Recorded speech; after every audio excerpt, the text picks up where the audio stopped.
I always believed that silence reveals more truth than words ever could.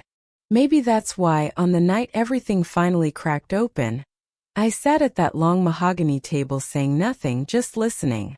The riverboat hummed beneath us, steady and ancient, its low vibration pushing memories to the surface like old ghosts rising from the depths.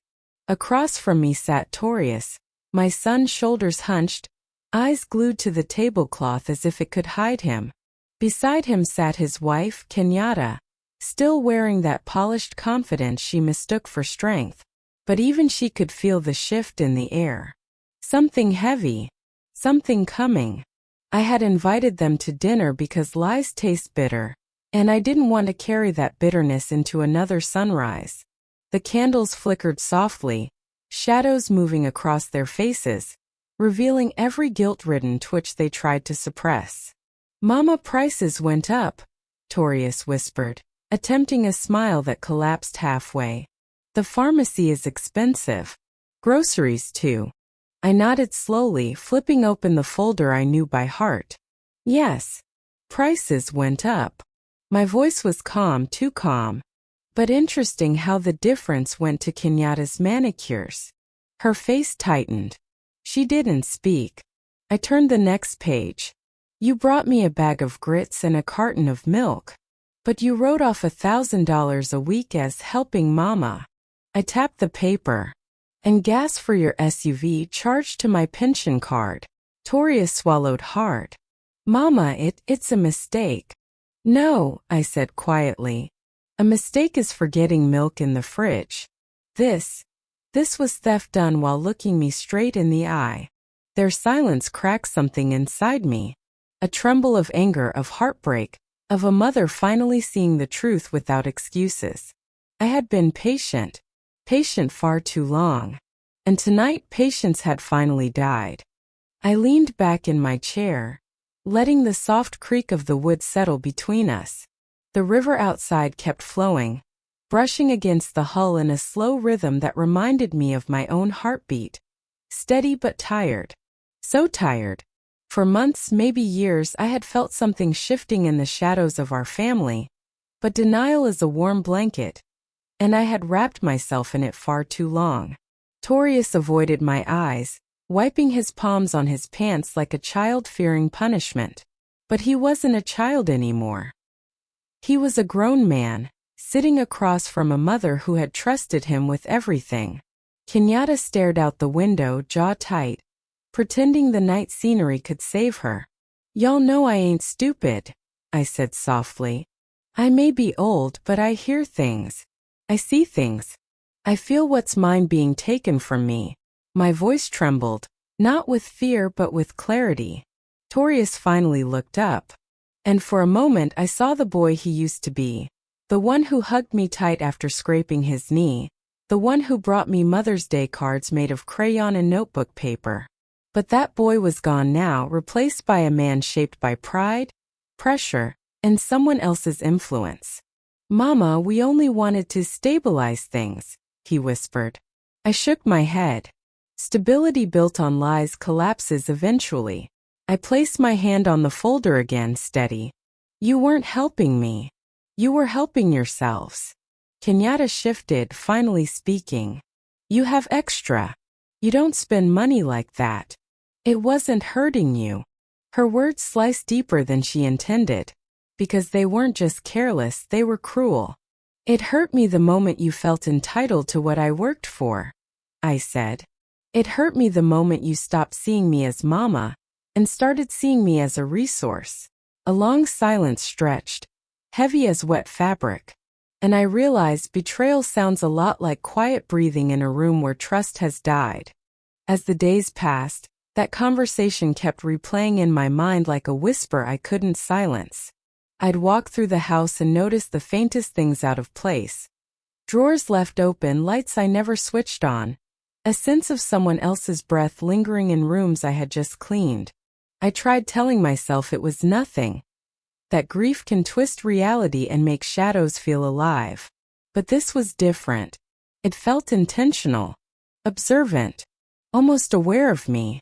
One night I woke to the sound of footsteps, Slow, measured, deliberate. I froze listening. They weren't the old wooden creaks of the house settling. They were heavier, human, and they stopped right outside my bedroom door. I didn't move. I barely breathed. My heartbeat was a drum against the silence. I wanted to call out, to demand who was there. But fear wrapped itself around my throat, holding me still. After what felt like an eternity, the footsteps retreated. The house fell silent again. But I didn't feel alone. The next morning I found something on the floor near my door. A single piece of paper. Blank. Clean. Placed purposefully. I stared at it for minutes, waiting for meaning that refused to appear. That was the moment I realized I couldn't pretend anymore. Something was happening inside my home. Something watching me, studying me, moving with a patience that made my skin crawl. I needed answers. I needed truth. So that evening I sat with Sarah again and told her everything. The noises, the footsteps, the paper. I expected her to reassure me, to offer some rational explanation. But instead her face paled slowly like the color was draining from her bones. She didn't call me crazy. She didn't laugh. She just whispered, "I think it's starting again." Those words hit me like a punch. Again? I leaned forward, my voice trembling. "What do you mean again?" She didn't answer. Not immediately. And that silence scared me more than anything I had heard in my house. She finally lifted her eyes to mine, and there was something in them I had never seen before. A kind of grief mixed with warning, like she was about to reopen a wound she had buried for years. She took a shaky breath and said, "I didn't tell you everything the last time. I didn't want to scare you." My chest tightened. Scare me about what? She hesitated, rubbing her palms together as if trying to warm herself. "This house, it has a history. And the things you're hearing? I've heard them too. Long before you ever moved in." The words sent a cold ripple down my spine. "How? You never lived with me." "No," she whispered. "But someone who mattered to me did." I leaned back, confused. "Sarah, what are you talking about?" Her eyes glistened with memory. "My brother. Years ago, he stayed in that same house. And he told me the same things you're telling me now, footsteps at night, things moving. This feeling that someone was watching him even when he was alone." I felt my pulse spike. "What happened to him?" She looked away, and that silence was louder than any scream. Finally she said, "He left. Suddenly. Packed his bags and never went back. He never explained it fully, but he said something was living there. Something that didn't want him there." I swallowed hard, the air thick and heavy. "Why didn't you tell me this before I moved in?" I asked, my voice cracking between anger and fear. "I thought it was just his mind playing tricks on him," she whispered. "He was going through a lot back then. I didn't want to project his fears onto you. But now, hearing you describe the same things." Her voice faltered. "It means it wasn't just in his head." The truth struck me like ice. This wasn't imagination. This wasn't grief. This wasn't me losing control. Something was repeating itself. Something that had driven someone else away. Now, it had started watching me. I watched them disappear down the gangway, dragging their luggage as if the weight of their guilt was heavier than the cases themselves. The cold autumn wind whipped across the dock, tugging at my scarf, but I felt nothing, only a calm, quiet satisfaction. For decades I had endured their selfishness, their endless manipulation, their lies masquerading as filial love. They had treated my trust like a bargaining chip. And now the truth was finally unfolding in front of them. From the upper deck, I could see the Mississippi stretching wide and endless, silvered by the low morning sun. The gulls wheeled lazily above the water, indifferent to the petty drama playing out below. It was poetic, almost cruel, how small and powerless they seemed now. They had imagined themselves kings and queens of luxury, but in reality, They were children caught in a lesson too large for them to comprehend. The money they had stolen, the privileges they had taken for granted, all evaporated in a single morning, as if the universe had pressed the reset button. I sipped my tea, feeling the warmth seep through my fingers, a reminder that life, in its quiet rhythm, always favored patience, wisdom, and observation over brute force or impulsive action. Watching them squirm, realizing that their entitlement had no foundation, was more satisfying than any confrontation I had imagined. The power of restraint, the quiet authority of truth, it was intoxicating. And yet, beneath the satisfaction, a strange melancholy lingered. For all their flaws, they were still my family. The years of hope, of love misapplied, of bonds stretched thin, those were real, even if they had been trampled by greed. I breathed deeply, letting the river air fill my lungs, reminding myself that even amidst triumph, there was always room for reflection. The crew moved efficiently around me, like shadows dancing on the deck, preparing the ship for departure. I stood adjusting my coat, feeling the weight of control and freedom in the same moment. This was my world finally acknowledged. And yet, the story was far from over.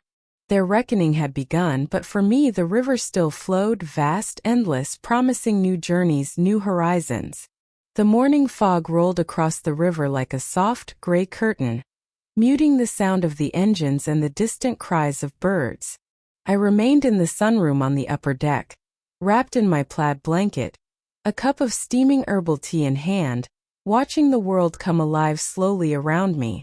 There was a serenity in the mist, a sense that everything that had been chaotic, frantic, and painful was settling into its rightful order. Far below in cabin 012, I knew a storm was raging. Tavorius and Kenyatta, stripped of privilege, wealth, and the illusion of impunity, were forced to confront their own actions in the tight, vibrating box of their temporary prison.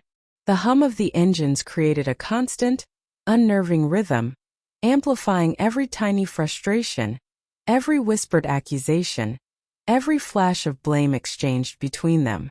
I imagined their faces twisted in fear and confusion, their desperate attempts to find a scapegoat, to soothe their wounded egos. It was poetic justice, the natural consequence of decades of entitlement and deceit.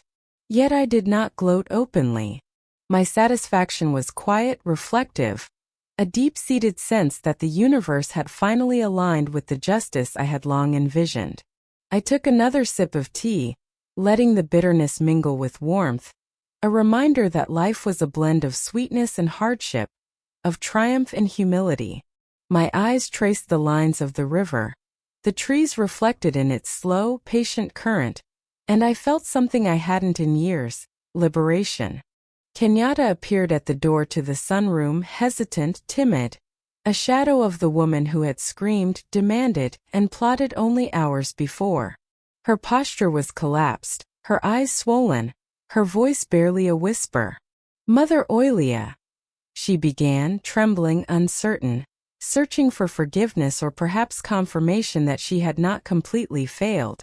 I gestured to the wicker chair, inviting her in, watching as she approached like a child stepping into an unfamiliar world. There was a strange vulnerability in her, a raw, unfiltered honesty that the heat of her previous arrogance had hidden. And in that vulnerability, I saw a path forward. Not for reconciliation necessarily, but for acknowledgement, for understanding, and for the quiet assertion of truth that no amount of charm, manipulation, or false love could ever erase. Kenyatta sat on the edge of the wicker chair, hands fidgeting, her body folding into itself like a wounded bird trying to appear smaller, less noticeable. Her eyes were fixed on the floor, as if staring at the cracks in the wooden deck could somehow undo the years of deceit and selfishness. The sharpness of her previous words, her entitlement and fury, had vanished, leaving only a fragile, trembling human behind. I watched her quiet, reflective. I had no intention of letting anger guide me now. The satisfaction of revenge had already been claimed. What remained was clarity, a moment to witness the consequences of choices made in greed, selfishness, and willful blindness. Kenyatta, I said softly, my voice calm but steady, carrying the weight of decades of endurance, tell me what you think you did wrong. Speak honestly. No excuses, no blame. Her voice came out broken, almost inaudible. I didn't know. I trusted Tavorius. I thought it was his money. I didn't want to hurt you, Mother Oilia. I only wanted to survive, to maintain what we had. I never thought it would come to this. She paused, swallowing hard. Her hands trembled as she clasped them in her lap. I didn't see the truth. I didn't want to see it. And now I feel empty. The quiet intensity of her confession hung in the sunroom, mingling with the faint scent of herbs and river mist.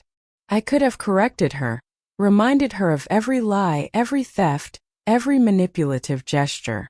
But I did not. Sometimes the weight of guilt carries its own lessons. Sometimes silence speaks louder than 1,000 words. I poured her a cup of tea, the warmth reaching across the table like a fragile bridge. Drink, I said evenly. Your throat is dry from too many words. Let this remind you that life continues, even after mistakes, even after betrayal. She accepted it with shaking hands, lifting the cup with a reverent, almost religious care. I watched the steam curl and rise, imagining it carrying away the last remnants of her false bravado, leaving only the truth between us. The morning mist outside thickened, curling around the deck like a ghostly curtain, hiding the riverbank in soft, silvery secrecy. Inside, the warmth of the sunroom contrasted sharply with the cold, trembling figures of my son and daughter-in-law. Kenyatta sat across from me, her eyes glossy, haunted by a truth she had refused to acknowledge for years. Tavorius lingered in the doorway, shifting nervously, caught between fear, disbelief, and the hollow remnants of pride. I set the teapot aside, allowing the silence to settle like dust in the sunbeams. Tavorius, I said, not turning to face him, letting the weight of the title hang in the air. Do you understand now? All of it.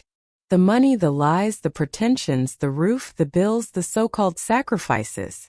His face, pale and drawn, refused to meet my gaze. Words failed him, and for once, the arrogance that had shielded him for decades cracked. You believed you were clever, that your manipulations would go unnoticed. I continued softly, each word deliberate, measured. But cleverness without conscience is nothing more than a mask over emptiness. You took what was mine, expecting forgiveness to be automatic, like a favor owed to you for simply existing. But I am not a favor, and I am not naive. Kenyatta trembled, her lips parting as if to speak, but the confession stuck halfway, choking her. She had rehearsed 1,000 excuses, rehearsed her performances of helplessness, victimhood, and ignorance, but none would save her now. None would erase the ledger of deceit, the evidence of betrayal meticulously gathered, the truth carried in the quiet, unblinking gaze of someone who had loved and been betrayed, yet remained resolute. I poured another cup of tea, the warmth spreading through my hands as if to anchor me in reality, grounding the calm I refused to lose. You will live with this, I said, voice soft but edged with steel. You will carry it, not just the loss of money, but the loss of trust, respect, and dignity. Let it teach you something you should have learned decades ago. The river outside had begun to shimmer as the morning sun cut through the fog, casting streaks of gold across the water's surface. Inside, the atmosphere was heavy yet calm, a stark contrast to the chaos that had consumed them just hours ago. Kenyatta sat rigid, her hands folded in her lap as if trying to hold herself together.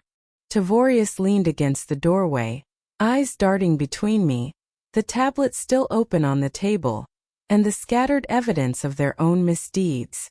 I sipped my tea slowly, deliberately, savoring the bitter warmth as it slid down my throat. Each movement was a quiet assertion of control, a gentle yet unshakable reminder that I had claimed my life back.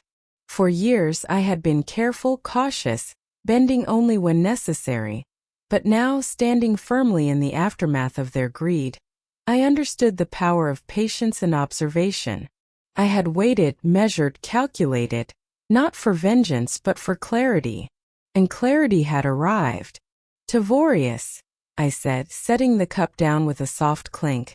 "You spent years thinking you could manipulate me with charm, with sweet words, with illusions of family. But a lie, no matter how beautiful, cannot withstand truth. Every check, every transaction, every story you concocted has been catalogued, examined, and exposed. And yet, despite everything, I did not scream. I did not strike. I merely watched. And now," my gaze lifted, sweeping across their faces, "now you understand." Kenyatta's lips quivered as tears ran silently down her cheeks. She opened her mouth to speak, a desperate sound caught in her throat, but I remained silent. Let her feel it, the weight of consequences, the gravity of what she had enabled. Let her understand that privilege and entitlement, when fed by greed, only lead to ruin. The river whispered against the hull below, and for a moment, the world outside seemed infinite, boundless, and yet entirely mine. The past, with all its deceit and betrayal, lay behind us like the mist dissolving in the sun. What remained was this moment, still, sharp, and profoundly liberating. The silence stretched between us like a taut wire, vibrating with all the unsaid words, the hidden resentments, and the lessons they had refused to learn. Kenyatta's shoulders shook as if the weight of years of indulgence and deceit had suddenly become too heavy to carry. Tavorius' jaw was tight, and his hands fidgeted with the corners of the chair, powerless in the face of truth. They were children masquerading as adults, and the river, wide and indifferent, reflected their fragility back at them. I stood, moving toward the window to trace my fingers along the glass, watching the sunlight shimmer on the water. My heart, long battered by disappointment and masked love, finally felt a quiet victory, a serene acknowledgement that justice, patient and deliberate, had arrived not with fury but with precision. I had reclaimed my time, my dignity, and my peace. For decades I had been careful, nurturing, and forgiving, even when it was undeserved. But today the years of careful observation and silent endurance bore fruit. I had turned their own arrogance into their undoing. "Tavorius, Kenyatta," I said, my voice soft but unwavering, "everything you believed about control, wealth, and power has been dismantled piece by piece. And the most important lesson you failed to grasp is this. True authority comes not from money or manipulation, but from the patience to endure, the wisdom to observe, and the courage to act when the moment demands it." Kenyatta lowered her eyes, her tears glinting in the morning light, and for the first time I saw vulnerability, raw and unshielded. Tavorius swallowed, trying to muster a semblance of defiance, but the defiance faltered, crumbling into a fragile resignation. Their illusions of grandeur, the false narratives they had spun to justify theft, entitlement, and deception, had collapsed entirely under the quiet force of truth. Outside, the river carried the mist away, leaving the sun to warm the deck. Inside, I sipped my tea, letting the warmth seep into my veins. This was not revenge, it was restoration. This was the reclamation of a life that had been stolen, not through violence, but through patience, awareness, and the quiet assertion of what was always rightfully mine. And in that clarity, I found a freedom far greater than any wealth could provide. The hours passed, yet the memory of their shocked faces lingered in my mind like the echo of a bell in a quiet cathedral. Every gesture, every tremble of fear, every desperate glance they had cast at me was a reminder of how easily arrogance blinds the heart. Kenyatta and Tavorius, so certain of their superiority, had believed that manipulation could replace morality. That belief had been their undoing. I moved through the vessel's corridors, tracing familiar routes, inhaling the scent of polished wood and fresh varnish, and letting the river's gentle sway steady me. The crew, ever silent and respectful, observed without intrusion, their presence a quiet acknowledgement that order had been restored.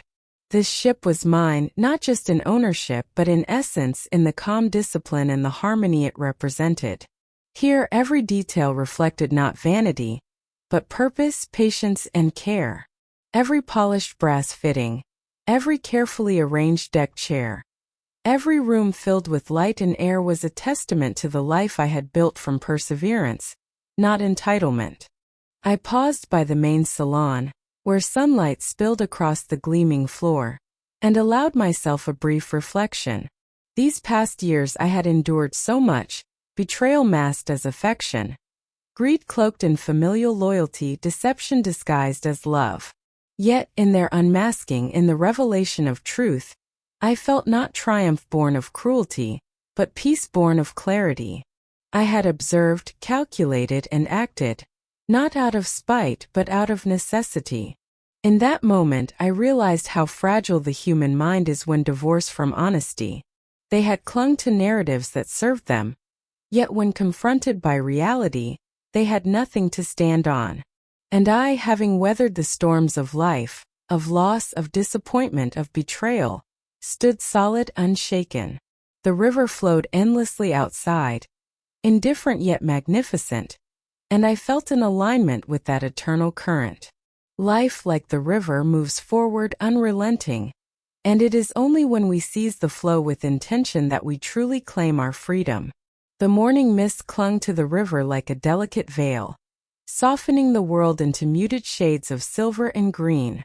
I sat in the glass-enclosed carrium on the upper deck, a plaid blanket draped over my knees, and held a cup of herbal tea, watching the river move beneath the gilded magnolia. Peace at last had returned to my life, not the shallow kind, but the deep, unshakable serenity that comes from knowing you have reclaimed what is rightfully yours. Below me, in cabin 012, Tavorius and Kenyatta fumed in silence, trapped by their own delusions. The vibration from the engine rattled the floorboards, and I imagined every frustrated groan and muttered curse reaching my ears as tiny echoes of justice served. I allowed myself a small, secret smile, thinking of the panic I had instilled, of their eyes wide with disbelief, and yet my heart remained steady. There was no delight in cruelty, only satisfaction in witnessing truth triumph over arrogance. Their dreams of luxury, of entitlement, had evaporated like morning mist, leaving only their own guilt to face. And outside, the river stretched endlessly, reflecting the sky's growing light. A reminder that life, like the water, flows forward, regardless of petty greed or betrayal. Hours passed, yet I did not move from the carrium. I watched the sky change, the clouds painted in golds and pinks by the rising sun. My mind drifted to memories of what had been, of the years spent watching, caring, and forgiving too freely. How had I allowed deception to creep into my home, into my family? And yet, every careful observation, every quiet act of patience had prepared me for this moment. I had not acted in haste. I had not acted in anger. I had acted with precision, with purpose, with the calm certainty that comes from knowing your own worth. The river carried the distant sound of gulls and the faint echo of the lower decks. Cabin 012 remained a prison of their own making, a testament to misplaced trust and greed. I sipped my tea, feeling the warmth spread through me, and realized that freedom was not just the absence of danger. It was the presence of peace, of clarity, of control over one's own life. I was no longer tethered to their lies, their manipulation, or their illusions of power. They had thought themselves untouchable. I had shown them otherwise. By midday, the sunlight had warmed the upper deck, and the magnolia glided like a jewel through the winding waters. I walked slowly along the rail, letting the breeze sweep over my face, and allowed myself to breathe in fully the simple pleasures of the moment, the smell of wet wood, the gentle sway of the vessel, the quiet harmony of life restored. It had been so long since I had felt such unbroken calm, so long since the weight of worry, betrayal, and loss had lifted from my shoulders. And yet, the satisfaction of justice was tempered by reflection. I thought of Kenyatta, of her desperate pleas, of the cracks in her facade that had revealed a human being capable of remorse, even if too late. I thought of Tavorius, of his stubbornness, of his arrogance dissolving into helplessness. The river taught me a lesson I had known all along. Power is fleeting, greed is transparent, and the truth, patient, steady, inexorable, always surfaces. And when it does, nothing remains hidden. Nothing can endure except the soul anchored in honesty and wisdom. Evening approached and the sky ignited in hues of fire and gold, casting long shadows across the decks. I returned to the private library, my sanctuary, where the faint scent of old paper and polished wood comforted me. Here the world could shrink to the size of a chair, a cup of tea, a book open to pages that had long been my companions. The day's events replayed in my mind, the shock, the fear, the slow realization that those I had trusted most had betrayed me. And yet I had endured as I always had, with quiet strength, with deliberate grace. I thought of the lessons I would carry forward. Vigilance tempered with patience, love tempered with discernment, and the knowledge that even in the darkest moments, one can claim agency over one's own life. Tavorius and Kenyatta would leave the river with memories of humiliation, but I would carry forward the true gift. Freedom from manipulation, freedom from false loyalty, and the serene certainty that comes from knowing your own power, earned and safeguarded. The river outside glimmered in the fading light, a mirror of my own inner peace, flowing onward into the endless horizon. Night fell slowly, wrapping the riverboat in a velvet darkness dotted with stars. I remained in the library, though the day's warmth had faded, replaced by the cool hush of evening. Each sound, the distant lapping of water, the whisper of wind through the rigging, the faint creak of the vessel, was amplified in this quiet. I let myself reflect, not with anger or triumph but with clarity. Life had given me many lessons, some harsh, some subtle, all shaping the woman who now stood here. Calm, resolute, unshakable. I thought of my son and daughter-in-law, of their schemes, their desperate attempts to manipulate, to steal, to claim what was never theirs. And yet, I did not celebrate their suffering. I understood the pain of human frailty, the folly of arrogance, and the illusions of entitlement. This was a moment of reckoning, not of cruelty. A mirror held up to reflect truth. And as I sipped the last of my tea, I allowed myself a quiet smile, the kind that comes from the deepest knowledge of one's own strength. The next morning the mist returned, soft and heavy, crawling over the water like a ghost. I walked the upper deck alone, feeling the cool moisture on my skin, inhaling deeply the scent of river and wood. The magnolia moved steadily, each wave a gentle percussion beneath me. Cabin 012, lower deck, remained silent.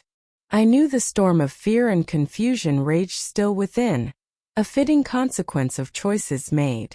Life, it seemed, had a poetic sense of justice. I allowed my thoughts to drift further, to the decades I had lived with patience, with grace, enduring betrayals and disappointments, and yet always rising, always moving forward. How many times had I been underestimated, dismissed, treated as fragile, as powerless? Yet here I was, the architect of my own destiny, guiding the riverboat not just across waters, but through life itself. The journey was long, the waters uncertain, but the helm was firmly in my hands. And for the first time in years, I felt the unbroken joy of complete freedom. By midday the sun pierced through the mist, and the water sparkled like scattered diamonds. I descended to the deck, moving slowly, deliberately, savoring each sensation, the warmth of the sun on my face, the gentle rocking beneath my feet, the sound of gulls circling overhead. Life was a series of small miracles, and I had reclaimed mine fully. Every betrayal, every theft, every false assumption of power by those I had trusted only reinforced the lesson. Strength, wisdom, and patience are the true currency of life. Below, the river stretched wide, reflecting the sky's golden hue. I thought of Kenyatta, of her soft pleadings, her tears, and the fragile humanity she had revealed. She had been trapped in her own illusions, her own misjudgments, just as Tavorius had. And yet, I could not allow sentimentality to cloud reality. Life demands accountability. It requires courage, clarity, and the willingness to act when necessary.